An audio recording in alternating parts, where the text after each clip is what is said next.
government. Hopefully someday we'll be able to do that. On the question of finance, my entire story is about finance. And I'm saying that we are not waiting for money. See? We are not saying, give me some money. We have our stories after stories where we defended ourselves from billions of dollars of money coming to us. We said, please don't give us, don't destroy us. We are okay. So it has to be reversed. You should be generating your funds, creating things. And there I suggest the one idea, social business. CSR.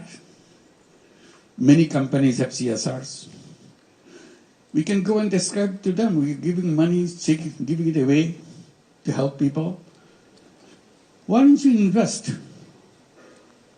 in a social business fund so that people can take this money, create social businesses, and return the money into your fund, and you contribute to fund each year, it becomes big. You're not doing anything extra. And instead of giving it away, you're keeping it, and it's growing. And we benefit from it. Because companies are supposed to give it away. That's a CSR money. Simply you're saying, you can do it other way. You can say, half the money you put in a social business fund, half you give it away. See which one works better for you. If you like this one better, gradually you'll pull all the money. And then you can, in addition, if you like it, in addition, you become a partner in a social business. Healthcare could be a fantastic social business. Everybody needs healthcare. And this is the most difficult thing to get in most of the countries. I said, why don't we create social businesses? During COVID-19, we have gone through a big fight, global fight, to make vaccine patent-free. Just patent-free. We're not saying give it free. Patent-free. Patent means you protect the right for yourself. You can charge any amount you want. It's a monopoly right. Take away monopoly. You sell the product at the price which you have to charge. Because it's a question of people's life. We have had a global fight for this. Fighting taken to the WTO, because that's where final voting takes place. It needs every nation's concurrence. When everybody says yes, then only then it could be removed. In the final count, when after long battle around the world, final count, 10 countries stayed away, didn't vote. So patent stayed. As a result, COVID-19 vaccine went to rich countries in extremely high prices. Companies made billions of dollars, and they're gloating with happiness, giving big captions. So many billions of dollars earned by this, so many billions of dollars here. I said, that's a shame. You're making this money at the cost of people's lives. Many people, millions of people in the world didn't have access to vaccine because they will not allow this vaccine without patent right. If patent right was removed, many countries will produce this, and it will be available everywhere. So ever since we are campaigning for pharmaceutical companies to become social business companies. Today you pay a penny for your medicine, in the production of that medicine, you charge to the consumer $1 for that. Nobody can stop that. It's a free market. So I said only escape from that is to create social businesses. Where would the social business come from? From me and from you. If you agree, we do that. Nobody can stop us. It's a business. Only thing, we don't overprice it to make money for ourselves. The social business doesn't have any room for making personal money out of the business. So that's it. So this is the way to go. It can be created. Money should not be a barrier. It's a kind of, again, creative way of thinking how to make it possible. Make contracts with the people. I delivered this, you give me this, I delivered this.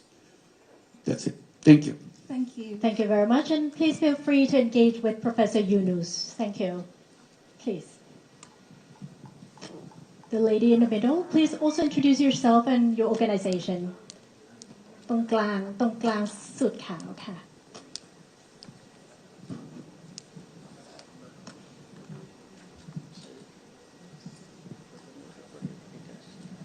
Thank First of all, Salam Alaikum. Good afternoon, Prime Minister. I would like to have. I'm Fatima from Asia Medicare Group Company. We're running about the medical tourist business. I have it the same question since I asked last Prime Minister last time when they visit Thailand. I want to know about the bank system. When is gonna be developed or improved about bank to bank and increase this for more easier business between Thailand and Bangladesh? Thank you so much. Thank you. It's many examples are around the world how to create a new kind of bank, it's a social business bank. So microcredit banks are social business bank. We're not talking about you make money out of the poor people. We said create a social business bank. If you want to make money and still lend money to the poor people, that's fine. It's allowed. But better still, it could be a social business. So that you do that not to make money for yourself. You do that because you want to help people to transform their own lives and give it a thing. And we keep saying that, like in the universities, in the colleges where students come, I'm saying they should be entrepreneur. In every school, they should have a social business fund. So the students who will become entrepreneurs, they'll come with a business idea and go to the school fund to try it out, practice it. It's a tiny little model that they would like to do. And if it's successful, they can attract funding from other people. But the school should be able to provide this funding so that you can start a new idea while you're still in school. Because that's where you should be preparing yourself as an entrepreneur. And people say, why should they do for social business? I said, at this time, I'm not saying it should be all social businesses. They can do money-making businesses too, but the fund should be there so that they can practice it. But I'll encourage young people to solve the problem of the world. They have to have a mission, purpose of life. Purpose of life could be, I will make lots of money. That's my purpose of life. Okay. But another purpose of life, I will change the world. Things that happen, they don't have to happen because I will come up with an idea which removes all this problem. And history will record that I made this thing and as a result, the world has changed. People's life has changed. So give people challenges, young people challenges. Young people love challenges. But you're not doing that. All you're saying, get ready so that you know how to appear in the interview board, how you dress yourself, how you answer questions so that you impress, so that you get a job. We are not job seekers. We are human beings. We are full of entrepreneurial capability, full of ideas. That's what the education system should be. Thank you. Thank you very much. Thank you. Thank you. Yes, please. The lady in the front.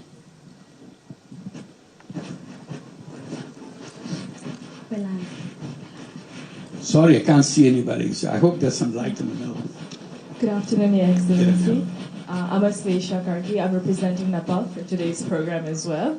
I had a question for you. It was really interesting when you said the 3 zeros, but something that struck even more to me was the part where you said 0% unemployment. So, as a fellow young entrepreneur, I do think entrepreneurship is something we have to talk about more and get more people engaged.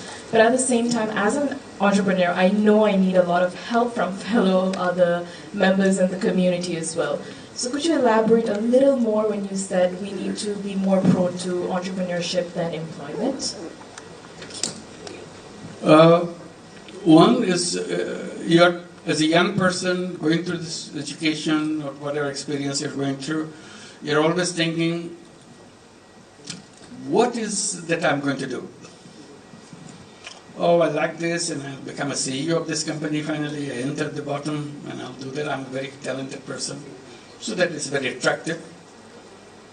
Or I see this problem.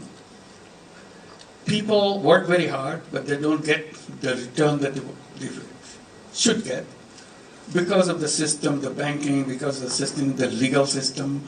They're pushed away from the mainstream. So I'll create something so that they will go very easily with a happy life. I'll come up with an idea which will transform their life. If I can transform one human being's life, my life is worth living.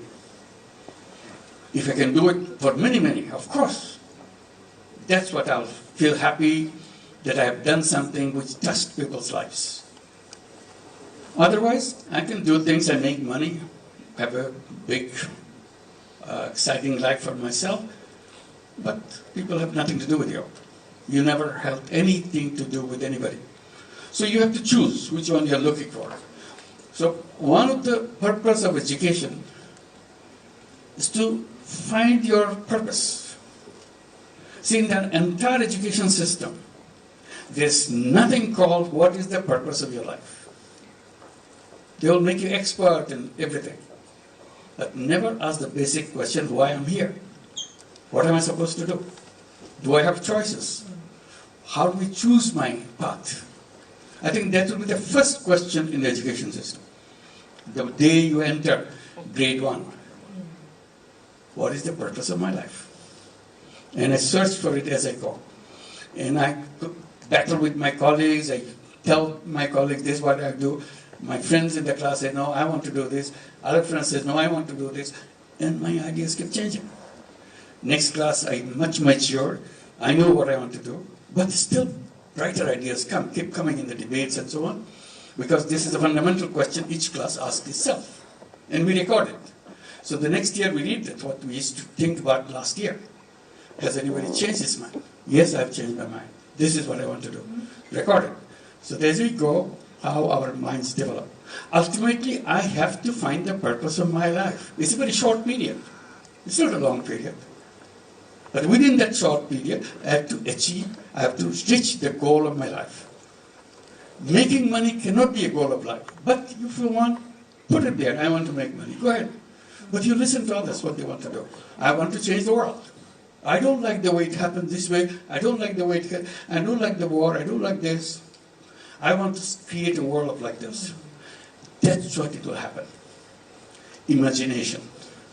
That's the key word for every young person. Imagine. Imagine the world that you want to have. Imagine what you want. That's the part of your growing up. By the time you're mature, you're ready to go, you have your ideas matured. If you imagine, whatever you imagine, it will happen. If you don't imagine, it will never happen. Imagination is a big part. That's the most important ingredient in every single human life. Imagination. Thank you. Well, thank you very much for the Q&A session, and big round of applause to His Excellency Professor Dr. Yunus for a wonderful keynote address. And also please remain on the stage for a photo session, and may I invite His Excellency Mr. Warawut Silapa Acha, Minister of Social Development and Human Security, the Kingdom of Thailand. Her Excellency Ms. Jiraporn Sinthupai, Minister attached to the Prime Minister's Office. His Excellency Mr. Muhammad Tauhid Hossain, Honorable Advisor for Foreign Affairs of the Government of Bangladesh. His Excellency Indra Madi Pandey, Secretary General of BIMSTEC, and all the speakers from the BIMSTEC member states for both sessions. Please, all the speakers come up for the photo session.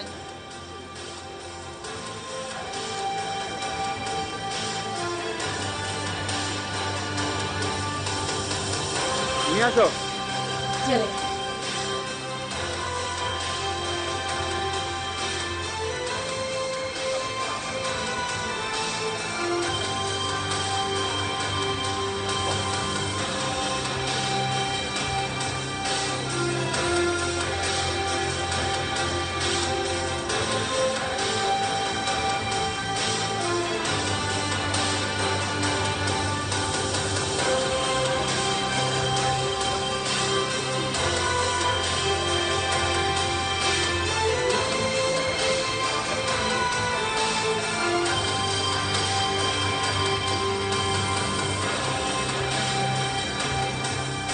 Here to witness the BIMSTEC Young Gen Forum, Where the Future Meets, co-hosted by the Ministry of Foreign Affairs and TNN World.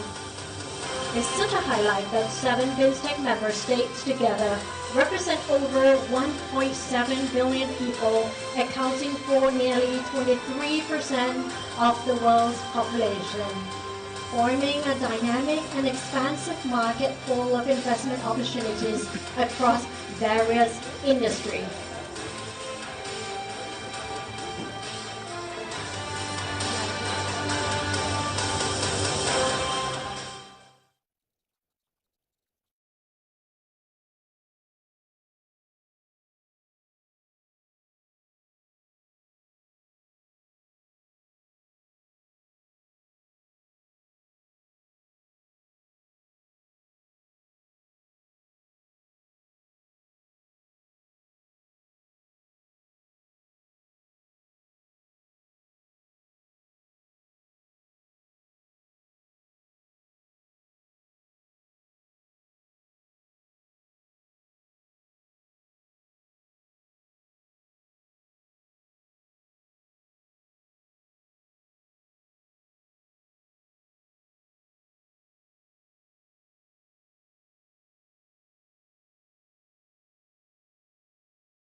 Anchor from TNN Channel 16, truly honored to be your moderator at this event. And just moments ago, we've seen video introduction to BIMSTEC.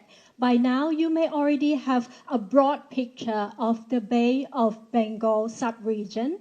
But to deepen our understanding, especially in the business context, it's worth highlighting that the 7 BIMSTEC member states together represent over 1.7 billion people, and that accounts for nearly 23% of the world's population, forming a dynamic and expansive market full of investment opportunities across various industries. So from April the 2nd to April the 4th, Thailand is hosting the BIMSTEC Summit, the first in 20 years to be held in the kingdom.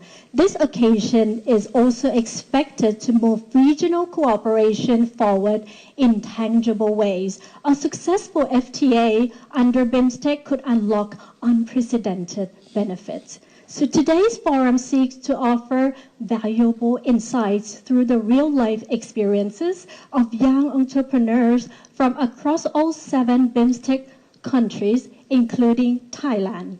So we hope the stories will serve as both an inspiration and a source of opportunity for every one of us here. But before we proceed, may I invite Mr. Paisan Ru Panitgit, Deputy Permanent Secretary for Foreign Affairs, to deliver the welcoming remarks. Ladies and gentlemen, please join me in welcoming Mr. Paisan onto the stage.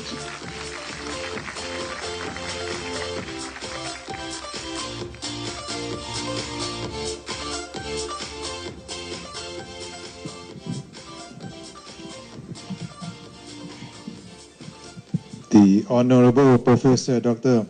Mohd Yunus, Chief Advisor of the Government of the People's Republic of Bangladesh. Excellency, Mr. Warawut Sirapa Acha, Minister of Social Development and Human Security. Excellency, Ms. Jirapon Sindhupai, Minister attached to the Prime Minister Office. Excellency, Minister Indramani Paresh, Secretary General BIMSTEC. Distinguished panelists, young entrepreneurs, ladies and gentlemen, on behalf of the Ministry of Foreign Affairs of the Kingdom of Thailand, allow me to extend our deepest condolence To the governments and the people of Myanmar following the earthquake last Friday, it caused significant loss of life, injuries, and damage. Our thoughts and prayers are with those affected by this natural catastrophe. In these difficult times, we stand in solidarity with Myanmar and reaffirm our support and hope for swift and full recovery. In the era marked by the growing challenges, from natural disaster to emerging global economic and security uncertainties, strengthened coordination and preparedness is more important than ever. This is why a regional platform such as BIMSTEC is important in helping to enhance our collective resilience. As we look to the future, ideas from young professionals and entrepreneurs are key to build sustainable solutions, drive inclusive growth, and ensure safer and stronger communities across our regions, aligned with the shared visions of BIMSTEC futures. Distinguished panelists, young entrepreneurs, ladies and gentlemen, I'm delighted to welcome all of you to the first BIMSTEC Young Gen Forum. This forum is an initiative under the Thai chairmanship of BIMSTEC. It provides a unique platform for the young entrepreneur to exchange ideas, share experience, and cooperate on shaping the future of our regions. As we move to a time of rapid change, the role of the young generation, especially the young entrepreneur, is more crucial than ever. Today, young entrepreneurs are tomorrow's leaders, and your collaboration will lay the foundation for more integrated, dynamic, and resilient BIMSTEC. As the current chair of BIMSTEC, Thailand has introduced the pro-BIMSTEC visions, emphasizing prosperity, resilience, and openness. This vision highlights the economic growth, social strength, and regional cooperation as key to sustainable futures. The BIMSTEC Young Gen Forum supports this goal by bringing together young entrepreneurs to exchange ideas about how best to drive progress across the 7 key sectors, namely trade and investment, environment and climate change, security, agriculture and food security, connectivity, science, technology and innovation, and people-to-people contacts. By empowering our youth, we ensure a stronger, more united BIMSTEC community. Today we have the privilege of the presence of the Honorable Professor Dr. Mohammad Yunus, the Chief Advisor of the Government of the People's Republic of Bangladesh, who will share with us his invaluable vision and insights, which I am fully confident that will enlist the discussion today. The Honorable, we sincerely appreciate your participation. It clearly shows how much you value the importance of our youth. The insights and recommendations from this forum will guide the future initiative, reinforcing the voice of our young generations in shaping the regional policies. Success BIMSTEC leaders will meet tomorrow at the 6th BIMSTEC Summit in Bangkok. In this regard, I wish to extend my sincere appreciation to the panelists and to the young entrepreneurs from BIMSTEC member states who gather here today. Your participation reflects a shared commitment to driving the progress in our regions. I also would like to express my gratitude to all those who have contributed to making this event possible. Special thanks to our partner, TNN World and Siam Pivat, for kindly hosting us in this remarkable venue. For those of you who may be here in Icon Siam for the first time, I strongly recommend you to spend some time exploring this remarkable place. As you will see yourself, this is more than just a shopping mall. it is in this destination. As a final note, I encourage all of you to actively participate.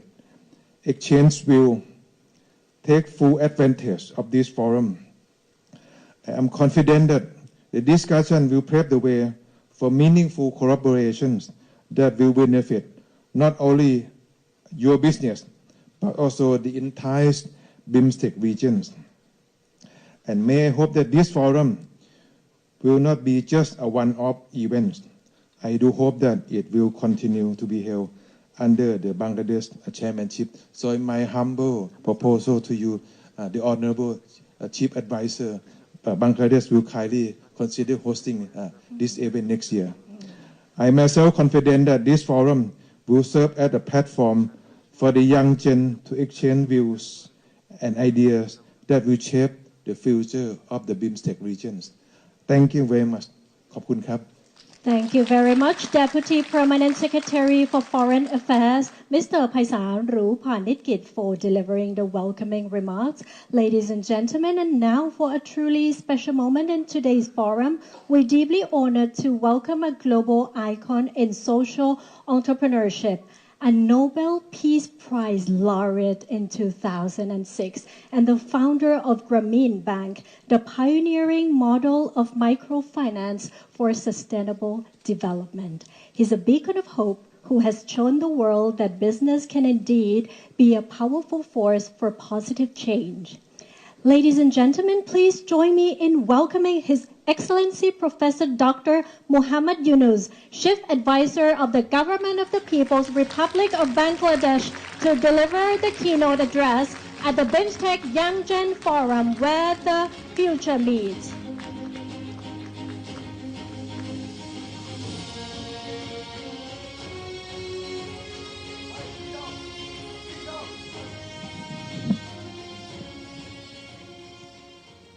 Good afternoon.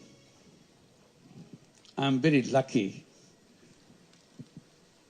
I'm lucky because this is my first meeting of BIMSTEC. And that meeting begins with the meeting with the young people. That's what makes me very lucky. All along, I tried to get inspiration from young people, and that helped me to move in the direction that I see in the eyes of the young people and the hopes and aspirations of the young people. That has driven me all along. So I'm very happy that this BIMSTEC journey for me begins with the young people. In this brief presentation, I'll just talk about some of the highlights of my story, how it went. But Excellencies and ladies and gentlemen, and my young friends, first I must express my deep condolences for the tragedy that's taken away so many lives in Myanmar and also in Thailand.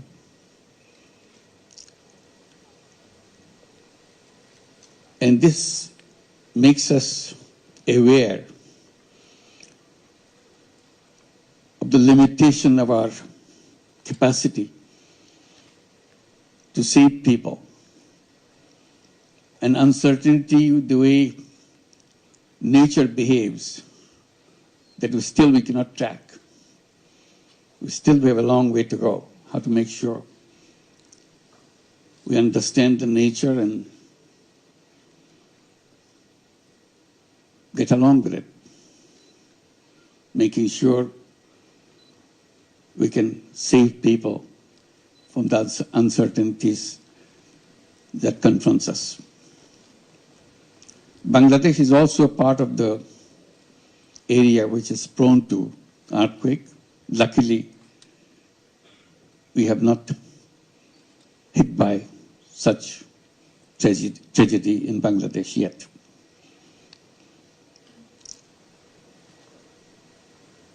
I'll just give an idea what how I got into the things that I have done in the past. I was just mentioning to His Excellency Minister of Social Development that I used to teach in the USA, in Middle Tennessee State University, back in end of 60s and beginning of 70s.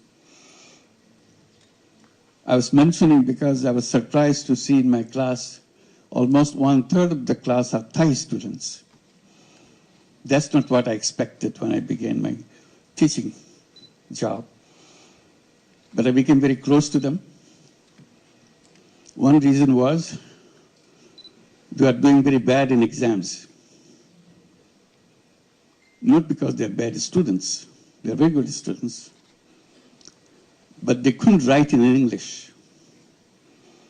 So I gave them a formula how we overcome that problem. That I'll say, you write in Thai, don't have to worry about it. Don't have to write in English. I'm not your English teacher, I'm your economics teacher. So they will write in Thai, and I'll pick one of the Thai students to come to my place and explain to me, read it, and explain to me what the student is writing about.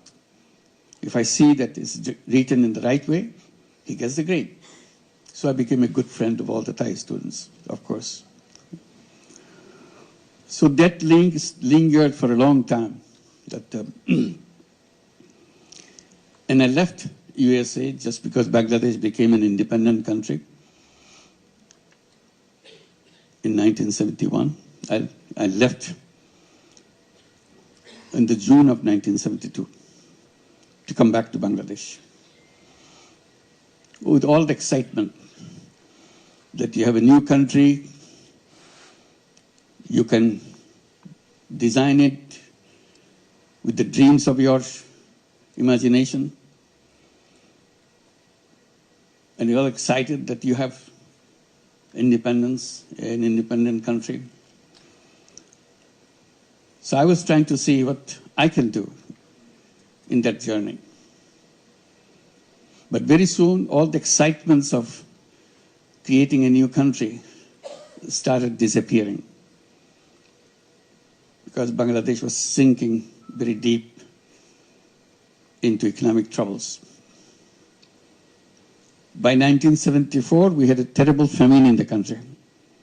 We read about famine in the textbooks, in the history books, but never see a famine around you. Now we have the experience of seeing a famine. You're coming from the United States with all the excitement of moving forward. Now country is sinking in depth, unimaginable depth. You see dead bodies on the street. It's not a disease, it's not COVID-19 which made them die. It's just not being able to have fistful of rice to keep them alive.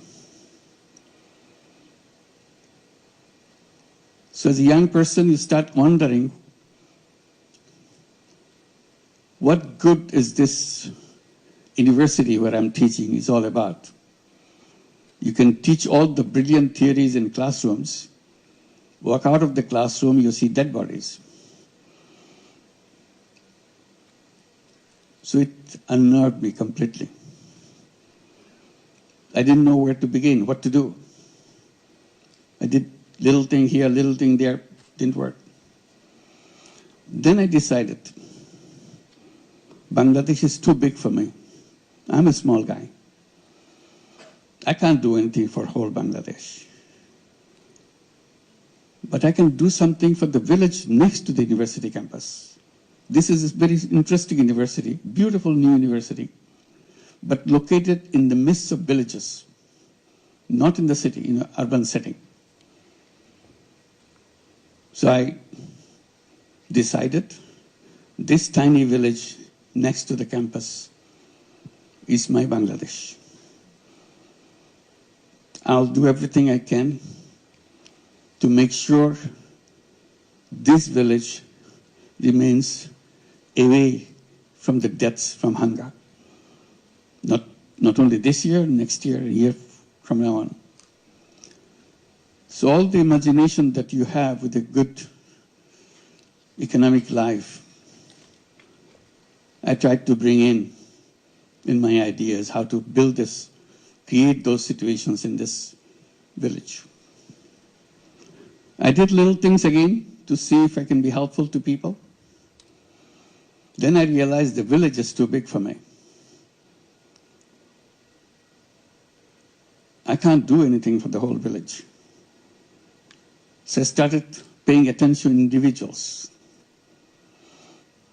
That's a long story. When I started talking to the people in the village, get to know them, they look at me with suspicion because I'm coming from the university, which is just next door. But still, you're a kind of quote-unquote foreigner. Luckily for me, I could speak the local dialect. So that way, there was no language difference. So one particular event took me to take a next step. Woman I met, she was a victim of a loan shark. She did a wonderful job, but the benefit of her job is entirely taken away by the loan shark who provide her the money to buy the ingredients for whatever she is making. And the loan size was just over $1. That's a loan. But that $1 loan kind of made her into a slave labor. And instead of overcoming the problem, she became a slave labor because whatever she prepares, the condition of the loan shark is, you have to sell anything you produce to me at the price I decide. Imagine that. So in the conversation, I said, if I give you the $1, can you produce and sell it in the market? She was not familiar with the market. She said, I can try. So that was my first loan I gave. Gave her $1. I said, you have to pay me back. But whenever you can, I'm not going to force you to do anything. And the results I got from her kind of made me think, if $1 can do such a thing, why don't I do more? And I still have lots of money in my pocket. I'm coming from the United States. I was teaching there for several years. My pockets are full with dollars. So that was the beginning. And it led to step by step, not only just lending money, but raising questions, fundamental questions.